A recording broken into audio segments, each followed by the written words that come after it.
Hello, dear students. I am Dr. Anil Patel from Yogi Classes, Nizampura, Vadodara. Last lecture માં આપણે હતા TY BCom semester 5th unit number હતું second holding company account.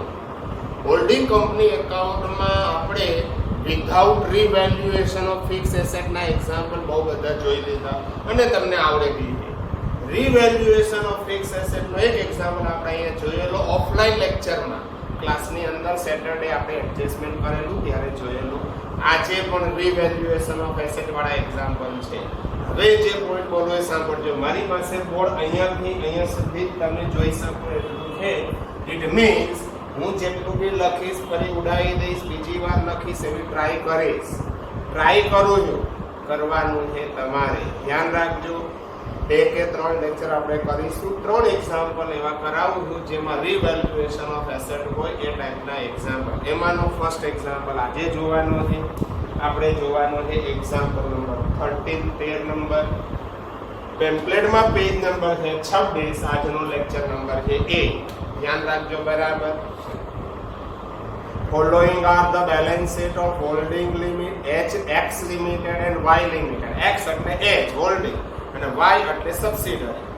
As on 31st March 2020 equity liabilities એમાં પહેલું H છે ત્યાં X limited હોવું જોઈએ, S છે ત્યાં Y limited હોવું જોઈએ.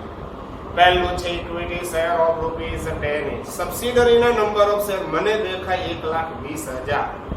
હવે ઇમ્પોર્ટન્ટ પોઈન્ટ બોલો. Capital reserve 1st April 19 opening balance totally CP. General reserve 1st April 19 એ પણ opening balance totally CP.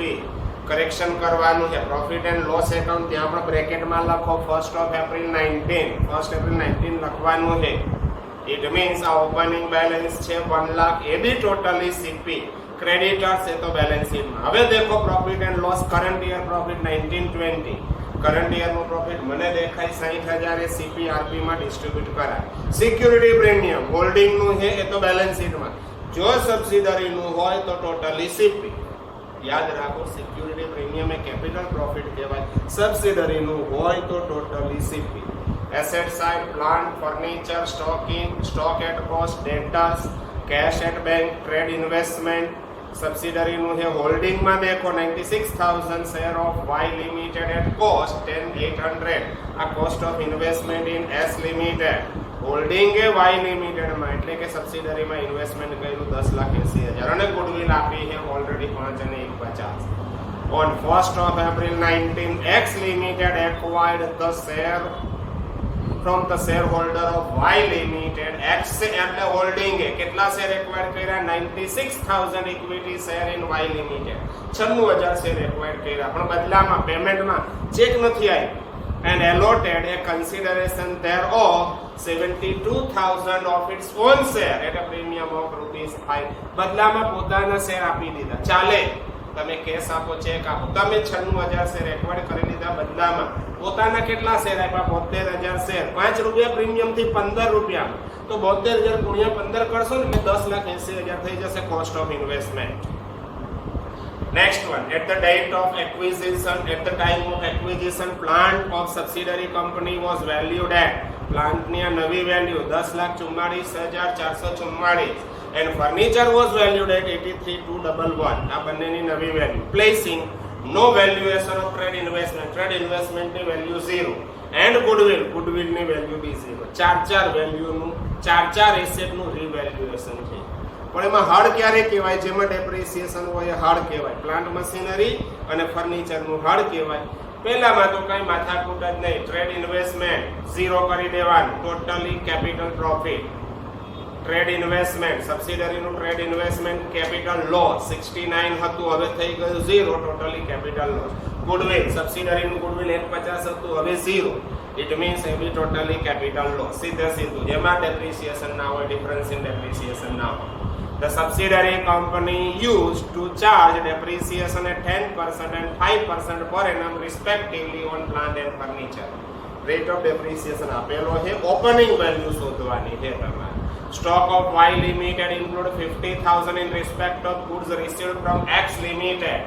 X limited એ Y ને સોલ્ડ કર્યો. X એટલે હોલ્ડિંગ Y ને સબસિડરી ને સોલ્ડ કરે છે. at cost plus 25% URP no point છે. Asset appearing in balance sheet of subsidiary company are not on revalued basis. એનો મતલબ આ જૂની ફિગર છે આપણે નવી કરવાની છે. Prepare consolidated balance sheet. જેટલું પોસિબલ છે એટલું અહીંયા લખું છું. થોડા લેટર નાના કરું તમારે જોવા. First step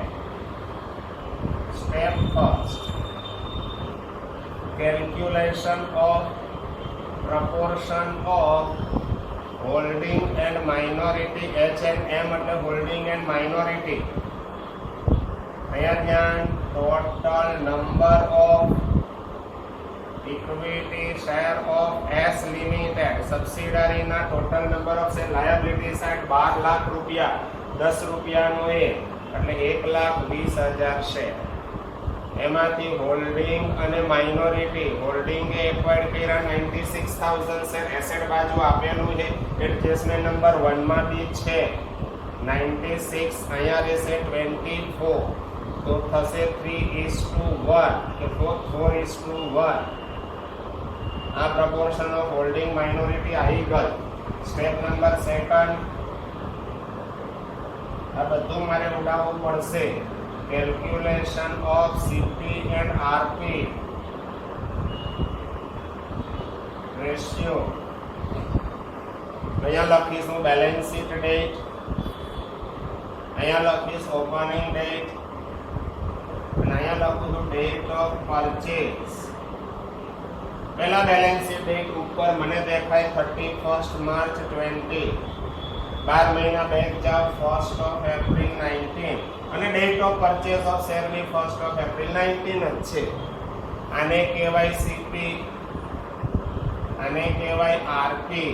મને દેખાય સીપી માં 0, 12. એનો મતલબ કરંટ યરમાં જે કંઈ થાય બધું આરપી જ છે, સીપી કશું છે જ નહીં. 0:1 સીપી આરપી રેશિયો.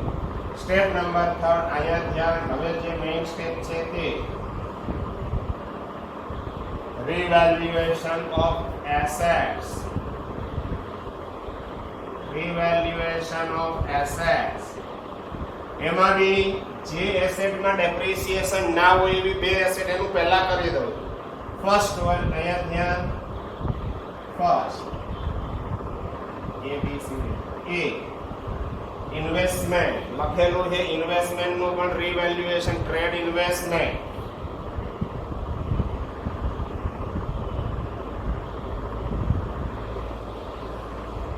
ધ્યાન, ઓલ્ડ વેલ્યુ, બેલેન્સ શીટ ની વેલ્યુ. બેલેન્સ શીટ માં મને દેખાય છે 69 અને new value 0. It means loss. કેટલો લોસ થયો? 69 પૂરેપૂરો માઇનસ સીપી. બસ પતી ગયું. જેમાં ડેપ્રિસિએશન ના હોય એનું ડાયરેક્ટ આવું થાય. એ પછી બી ગુડવિલ, બીજી એસેટ. અહીંયા ધ્યાન, ઓલ્ડ વેલ્યુ 150. કેટલી છે? 150 છે. યસ, 150 સબસિડરી ની છે, ધ્યાન રાખજો. New value 0. It means 150 loss. આ બે માઇનસ સીપી. લોસ છે એટલે માઇનસ, પ્રોફિટ હોય તો પ્લસ. હજુ સ્ટેપ નંબર સેકન્ડમાં સી, ત્રીજી એસેટ. હવે તમારી જે એસેટ છે એ વ્યવસ્થિત એસેટ વાળી લેવાની છે. કઈ એસેટ છે? Plant and plant. એમાં પહેલું વર્કિંગ ઓપનિંગ વેલ્યુ. હવે હું ફોર્મ્યુલા નથી લખતો, ડાયરેક્ટ એમાઉન્ટ. ઓપનિંગ વેલ્યુ માટે closing value 850 divided by 1 minus rate of depreciation. plant per depreciation no rate મને દેખાય 10%. દેખાય તમને? 10% જ છે. તો હવે ધ્યાન, આયા પ્લાન્ટ પર ડેપ્રિસિએશન કેટલું આવે જુઓ. આ રહ્યું એટલે આ થશે 0.90. 850 divided by 0.9 એટલે થઈ જશે 9,44,000. 9,44,444. આ થઈ ગઈ ઓપનિંગ વેલ્યુ. એમાં સેકન્ડ પ્રોફિટ લોસ માટે 3 દિવસની વેલ્યુ લખવાની. અહીંયા લખો 31 માર્ચ 20. 12 મહિના બેક જાવ, અહીંયા લખાય 1st of April 19 અને અહીંયા લખું date of acquisition be 1st of April 19. Opening value આ રહ્યું 94444. અહીંયા ક્લોઝિંગ વેલ્યુ 850. આ ડેટ જ અહીંયા છે તો અહીંયા વેલ્યુ બી 9,44,444. આ પીરિયડમાં ડેપ્રિસિએશન મને દેખાય 0. આ પીરિયડમાં ડેપ્રિસિએશન કેટલું છે? 94,444.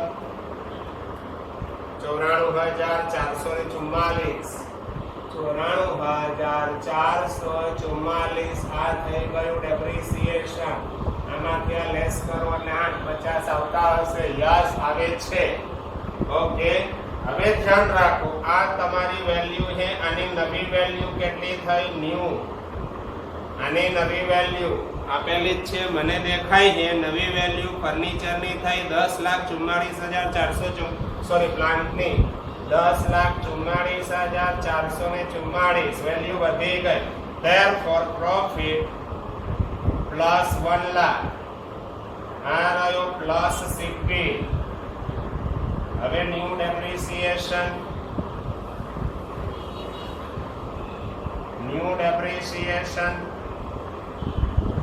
કેટલા પર્સન્ટેજ છે? 10% ઓફ નવી વેલ્યુ 10,44,444 ફોર આ પીરિયડનું આ પીરિયડ પૂરું વર્ષ 12 મંથ એટલે થશે 1,04,444. આ થયું માઇનસ બેલેન્સ શીટ. હજુ ડિફરન્સ ઇન ડેપ્રિસિએશન. ડિફરન્સ માટે difference is equal to old minus new. Old depreciation પહેલા ડેપ્રિસિએશન હતું આ રહ્યું 94,444. નવું થયું 1,04,444 એટલે થશે માઇનસ 10,000. આ થયું માઇનસ આરપી. આ બીજી ને ત્રીજી એસેટ થઈ. ચોથી એસેટ ડી શું છે? ચોથી એસેટ ફર્નિચર છે. Yes, furniture.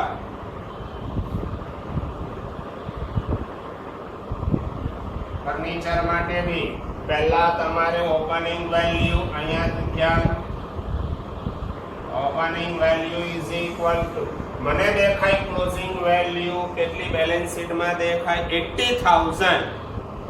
તો 80 ડિવાઇડેડ બાય 1 minus 5%.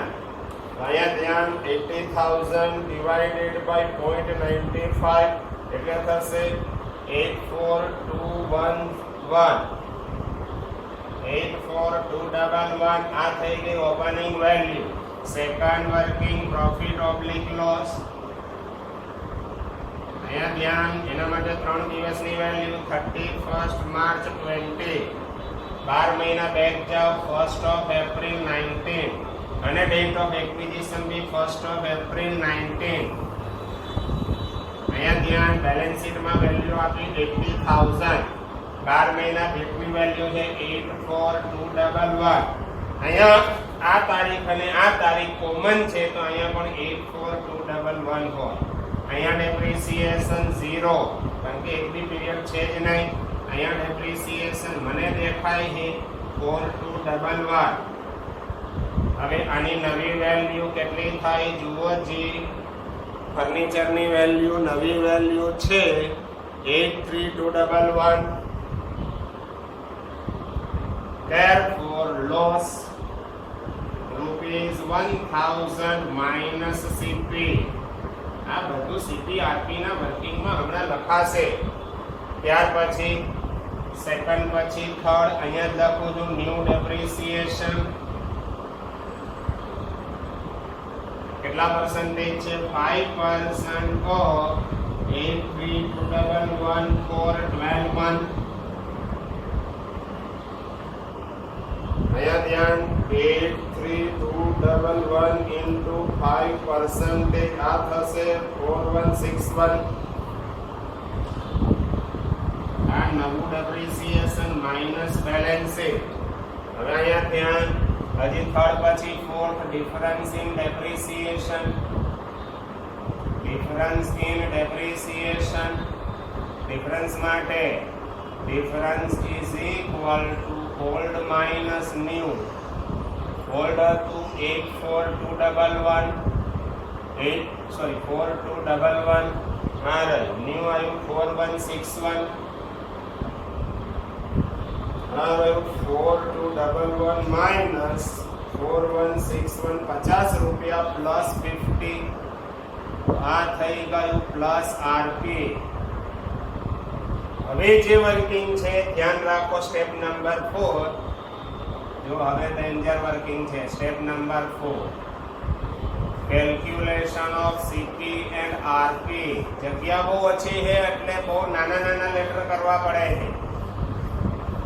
આ થશે આરપી, આ થશે સીપી, આ થશે ટીપી, ટીપી સીપી આરપી. પહેલા બેલેન્સ શીટ ની ટ્રીટમેન્ટ જોઈએ, પછી આમાં જે વર્કિંગ માંથી બધું લાવું છું.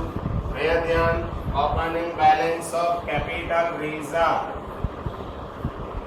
કેપિટલ રિઝર્વ છે મને દેખાય 80 ટોટલી સીપી આરપી માં ડેશ. પછી opening balance of GR, opening balance of general reserve આપેલું છે 1 લાખ. સબસિડરી નું જોવાય ટોટલી સીપી આરપી માં ડેશ.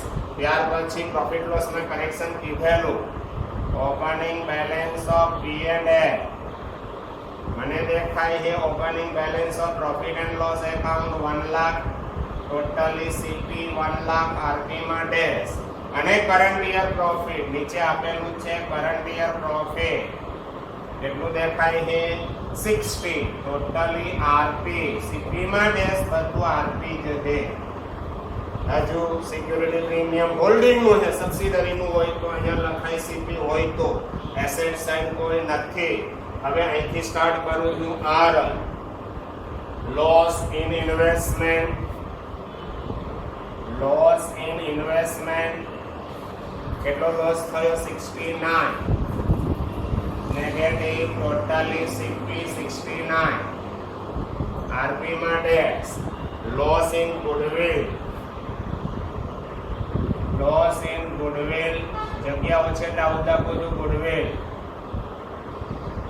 બસ 150 નેગેટિવ ટોટલી સીપી 150. હજુ એના પછી આ બે એસેટ નું થયું. હવે આ રહ્યું profit in plant. Profit in plant કેટલો છે 1 lakh positive totally CP 1 lakh. એમાં છે difference in depreciation, depreciation in plant, depreciation on plant આ ડિફરન્સ 10,000 નેગેટિવ આરપી. ત્યાર પછી આ loss in furniture, loss in furniture ફર્નિચરમાં લોસ છે 1,000 નેગેટિવ આ રહ્યું સીપી. અને ડિફરન્સ ઇન ડેપ્રિસિએશન તો ડેપ્રિસિએશન ઓન ફર્નિચર કયું ડેપ્રિસિએશન ઓન ફર્નિચર જ્યાં ન્યૂ ડેપ્રિસિએશન છે ને તો બેલેન્સ શીટમાં છે. આ રહ્યું ડિફરન્સ 50 નેગેટિવ છે પોઝિટિવ આરપી માં લખાય પોઝિટિવ. હવે આ બંનેનું ટોટલ સીપી નું ટોટલ જોઈએ. ધ્યાન રાખજો બરાબર બહુ ઇમ્પોર્ટન્ટ ક્વેશ્ચન છે.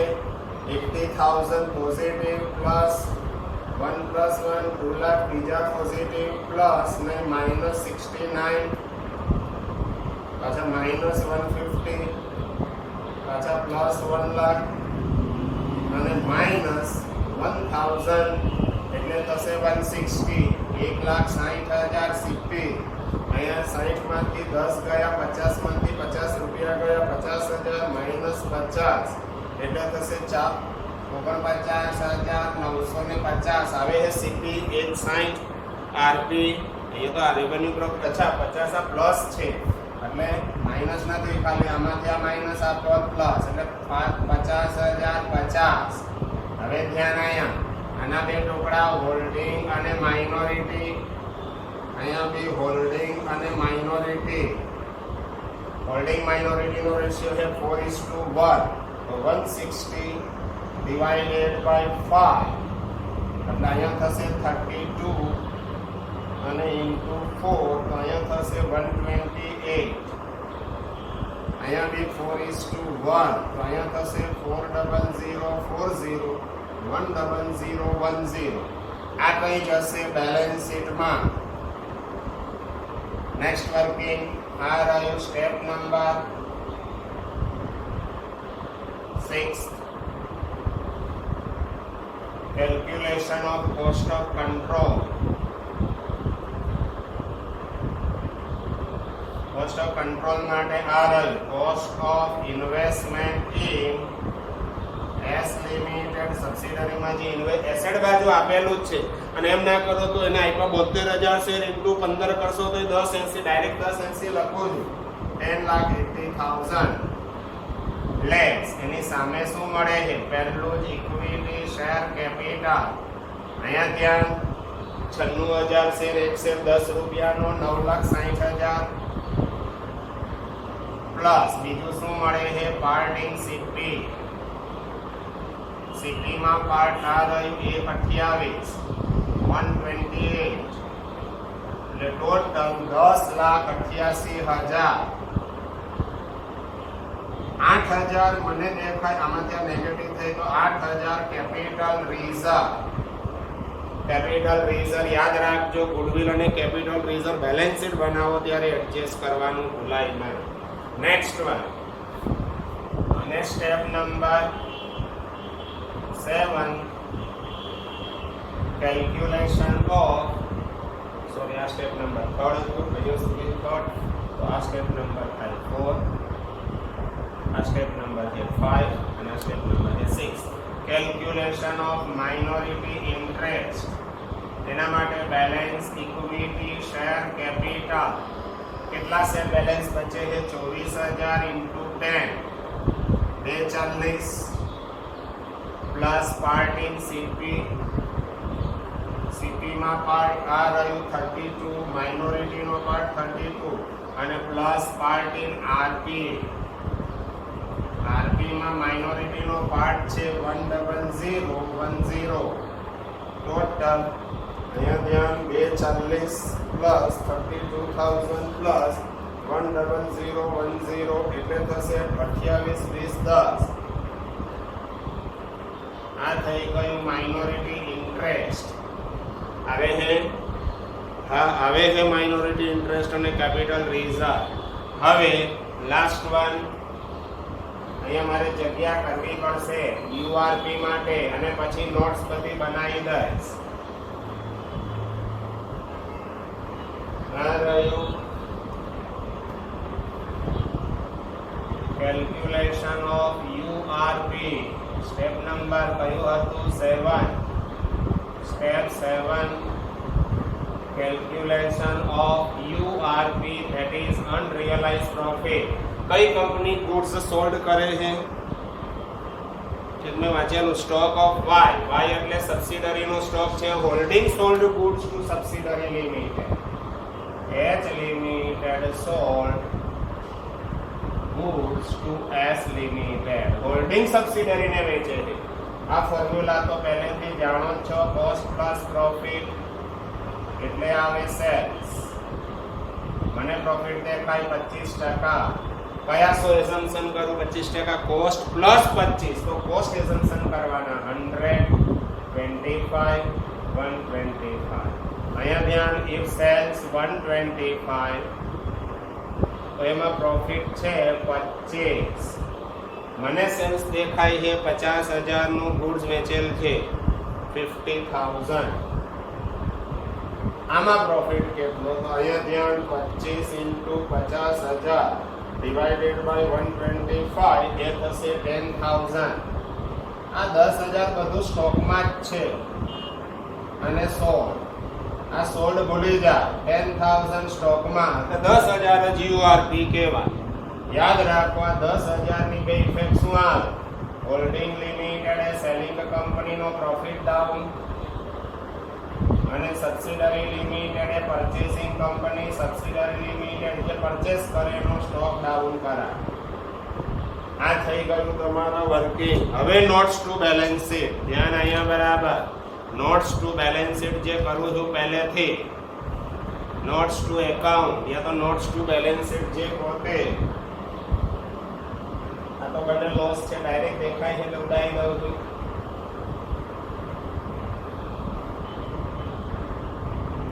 અહીંયા ધ્યાન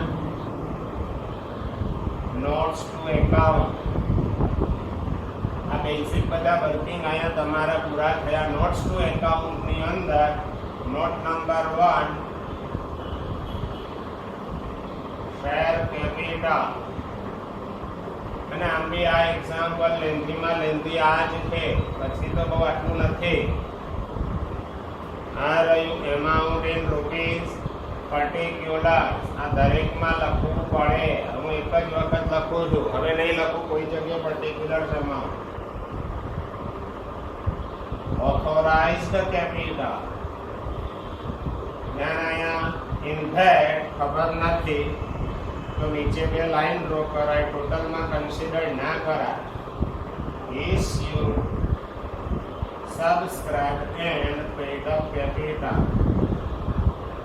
ઇનફેક્ટ હવે હોલ્ડિંગ ના શેર લખાય સબસિડરી ના મને દેખાય છે 24,10,000 રૂપિયાનો share 2,40,000 equity share of rupees 10 each થઈ જશે 24 લાખ ટોટલ 24 લાખ.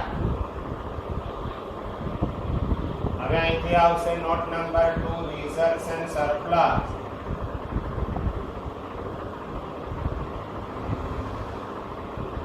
હવે ધ્યાન રાખજો જરા રિઝર્વ સરપ્લસ બહુ ઇમ્પોર્ટન્ટ છે આ નોટ તમારા માટે. પહેલેથી કેપિટલ રિઝર્વ હોલ્ડિંગ નું છે નથી એટલે લખવાનું જનરલ રિઝર્વ હોલ્ડિંગ નું છે. જનરલ રિઝર્વ કેટલું છે હોલ્ડિંગ નું 150 એઝ ઇટ ઇઝ આ હોલ્ડિંગ. જનરલ રિઝર્વ પછી profit and loss account holding નું લખાય profit and loss account. In that holding મને દેખાય હોલ્ડિંગ નું પ્રોફિટ લોસ છે 6 લાખ. એમાં પ્લસ કરો પાર્ટ ઇન આરપી. અહીંયા તમે સર્કલ કરેલું બેલેન્સ શીટમાં લઈ જવાનું આર 440 એટલે 40040 એમાંથી લેસ કરાય યુઆરપી અનરિયલાઇઝ પ્રોફિટ. મને દેખાય છે યુઆરપી લાસ્ટ વર્કિંગ આ રહ્યું આ પ્લસ છે આ માઇનસ છે 10,000. હવે જે ફાઇનલ ફિગર આવે પ્રોફિટ લોસ હજી કરંટ યર પ્રોફિટ તો બાકી છે. પ્રોફિટ એન્ડ લોસ એકાઉન્ટ આ છે 1st of April 19 અને કરંટ યર પ્રોફિટ હજી અહીંયા લખું છું plus current year profit holding નો કરંટ યર પ્રોફિટ જો નીચે આવ્યો અલગથી 180. આ તમારું જે ટોટલ ફાઇનલ થાય તે પ્રોફિટ લોસ નું બેલેન્સ હજુ એક છે મને દેખાય 6 લાખ પ્લસ 40,040 માઇનસ 10,000 અને પ્લસ 180 ટોટલ થશે 81,0040. હજુ રિઝર્વ સરપ્લસ વાળી એક આઈટમ છે સિક્યુરિટી પ્રીમિયમ મને દેખાય છે સિક્યુરિટી પ્રીમિયમ હોલ્ડિંગ નું છે તે H હોલ્ડિંગ નું છે 360. હજુ એક છે કેપિટલ રિઝર્વ પણ કેપિટલ રિઝર્વ આપણે કેટલું આવ્યું તો આન્સરમાં આ રહ્યું 8,000. એસેટ સાઇડ હોલ્ડિંગ ની ગુડવિલ 5 લાખ વધારે એટલે એસેટ બાજુ જતું રહે કેપિટલ રિઝર્વ. આ થઈ ગયું તમારું નંબર 2 અહીંયા પૂરો. ટોટલ કરી દઈએ નંબર 2 નો 150 પ્લસ 8,10,040 પ્લસ 360 ટોટલ થશે 13,00,000 20,040. આ થઈ ગયું નંબર 2. હજુ એક છે નંબર 3. જગ્યા બહુ ઓછી છે પણ લખવું પડશે. આ રહ્યું નોટ નંબર 3. શું આપ્યું છે? ટ્રેડ પેયેબલ. એક જ છે ટ્રેડ પેયેબલ માં. બહુ સારું કહેવાય. બે હે કે ક્રેડિટર્સ એક જ છે. ક્રેડિટર્સ કોઈ આઈસીપી નથી, કશી માથાકૂટ નથી.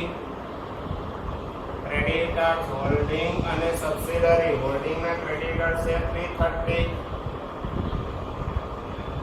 સબસિડરી ના છે 219, ટોટલ 549. હવે ઇમ્પોર્ટન્ટ છે, ધ્યાન આયા. Note number 4 tangible asset. Tangible assets જુઓ, બહુ ઇમ્પોર્ટન્ટ છે ટેન્જીબલ એસેટ માટે. કઈ એસેટ લેવાની છે? ટેન્જીબલ, જે ટચ કરી શકાય એવી. એમાં પહેલું જ છે પ્લાન્ટ.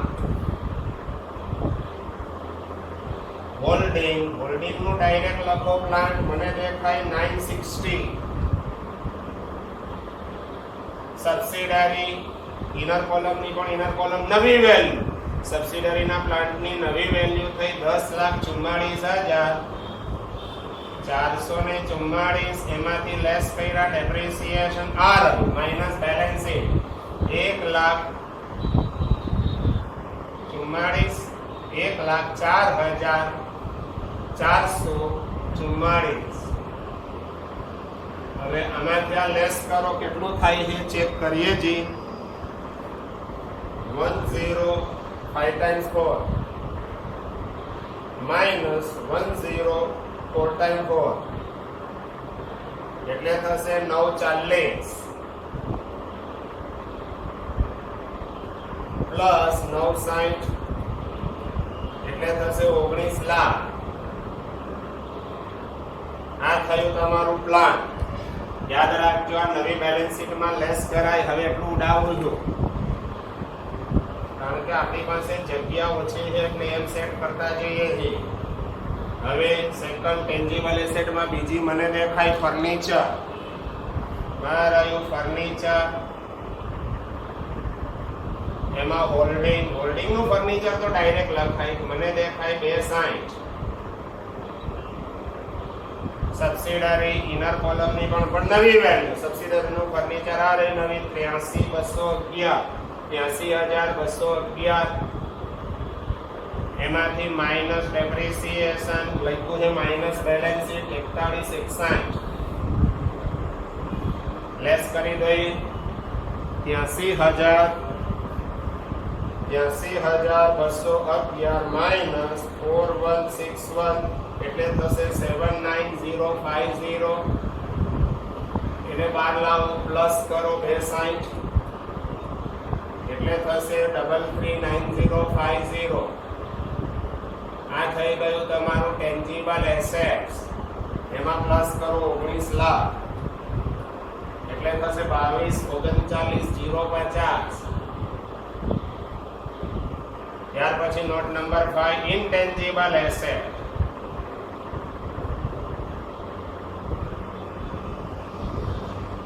ટેન્જીબલ પછી ઇનટેન્જીબલ એસેટ. ધ્યાન અહીંયા એમાં લાસ્ટ આપ્યું છે ગુડવિલ. જો આ દેખજો બરાબર. હોલ્ડિંગ. હોલ્ડિંગ ની ગુડવિલ એમની એઝ ઇટ ઇઝ 5. સબસિડરી 0. નવી વેલ્યુ અહીં વર્કિંગ કરેલું ગુડવિલ ની નવી વેલ્યુ 0. તો ડાયરેક્ટ જ લખું છું. એમાં ડેપ્રિસિએશન ના હોય 0. આ બંનેનું ટોટલ 5 લાખ. પણ એમાંથી કેપિટલ રિઝર્વ આવ્યું છે તો લેસ કરા. લેસ કેપિટલ રિઝર્વ બ્રેકેટમાં લખું વર્કિંગ. વર્કિંગ માં આવ્યું તે 8,000 એટલે થઈ જશે 492. ઓકે, ટેન્જીબલ એસેટ આવી ગઈ. ઇન્ટેન્જીબલ બી આવી ગઈ. હવે ત્યાંથી આગળ આ બધું કાઢી નાખું છું કારણ કે જે જરૂર હતું એ આપણે લખી ચૂક્યા છીએ અંદર. Not number 6.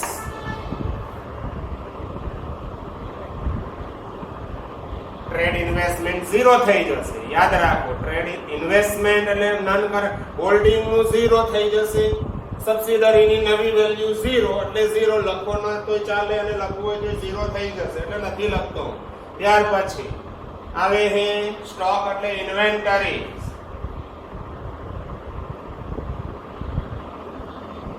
ઇન્વેન્ટરીઝ માં કોનો ઇન્વેન્ટરી કોનો સ્ટોક ઘટાડવાનો કીધેલો યુઆરપી આર હોલ્ડિંગ નો પ્રોફિટ સબસિડરી નો સ્ટોક. અહીંયા દેખો સ્ટોક હોલ્ડિંગ નો સ્ટોક મને દેખાય છે. હોલ્ડિંગ નો stock direct outer column 2 lakh છે. યસ 2. સબસિડરી ઇનર કોલમ મને દેખાય સબસિડરી 150. એમાંથી લેસ કરો યુઆરપી અનરિયલાઇઝ પ્રોફિટ આ રહ્યો 10000 એટલે થઈ જશે 140. ટોટલ 340. ત્યાર પછી ઇન્વેન્ટરી પછી ડેટર્સ એટલે trade receivable. Note number 7. Trade receivable એમાં કોઈ પ્રોબ્લેમ નથી. ડાયરેક્ટ આ રહ્યું ડેટર્સ બિલ્સ રિસીવેબલ નથી. હોલ્ડિંગ અને સબસિડરી હોલ્ડિંગ ના ડેટર્સ છે 820 410. 820 અને 410 ટોટલ 1230. બરાબર જ છે. યસ 824. અને લાસ્ટ વન છે cash and cash equivalent. Note number 9 sorry 8. Cash and cash equivalent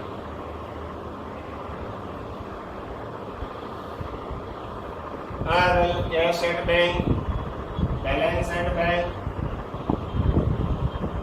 એમાં હોલ્ડિંગ અને સબસિડરી હોલ્ડિંગ ના છે 2 લાખ સબસિડરી ના 50000. 2 લાખ અને 50 ટોટલ થઈ જશે 250. આપણે બેલેન્સ શીટ ટોટલ ચેક કરી લઈએ. લાયબિલિટી સાઈડ માઇનોરિટી ઇન્ટરેસ્ટ ના ભૂલાય એ યાદ રાખવાનું.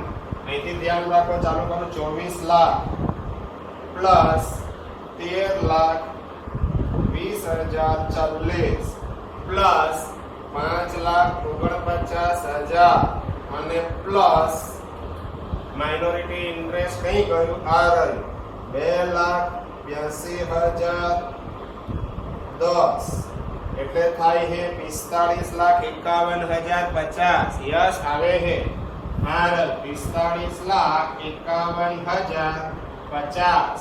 050. આ balance sheet total liability side તો આવે છે. એસેટ સાઈડ અહીંથી ટેન્જીબલ એસેટ થી સ્ટાર્ટ કર. ટેન્જીબલ એસેટ અહીંથી અહીંયા સુધીનો ટોટલ જોઈ લઈએ. 22,39,050.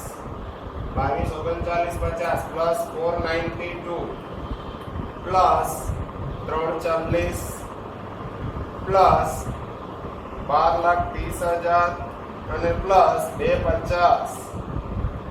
યસ 45,51,050 આવી જાય છે બેલેન્સ શીટ. બંને બાજુ ટોટલ ઇક્વલ. બહુ ડેન્જર એક્ઝામ્પલ હતો. અહીંથી આગળ આ વસ્તુ બધી બેલેન્સ શીટમાં લખવાની પણ આ લખાય. શેર હોલ્ડર ફંડમાં A, B અને માઇનોરિટી ઇન્ટરેસ્ટ કેપિટલ લેટરમાં લખવાનું ભૂલાય નહીં. ઓકે, આ એક્ઝામ્પલ થયો અહીંયા પૂરો. અહીંયાથી આગળનો એક્ઝામ્પલ આપણે જોઈશું નેક્સ્ટ લેક્ચરમાં. એક્ઝામ્પલ નંબર જે અનસોલ્વ એક્ઝામ્પલ છે એ હું અહીંયા જોડાવીશ. જે સોલ્વ એક્ઝામ્પલ છે જોવાની જરૂર નથી, ટાઈમ બી નથી. અને આ ટાઈપના હું 3 એક્ઝામ્પલ કરાવીશ એટલે લગભગ તો તમને ખબર પડી જ જશે. Okay, bye bye.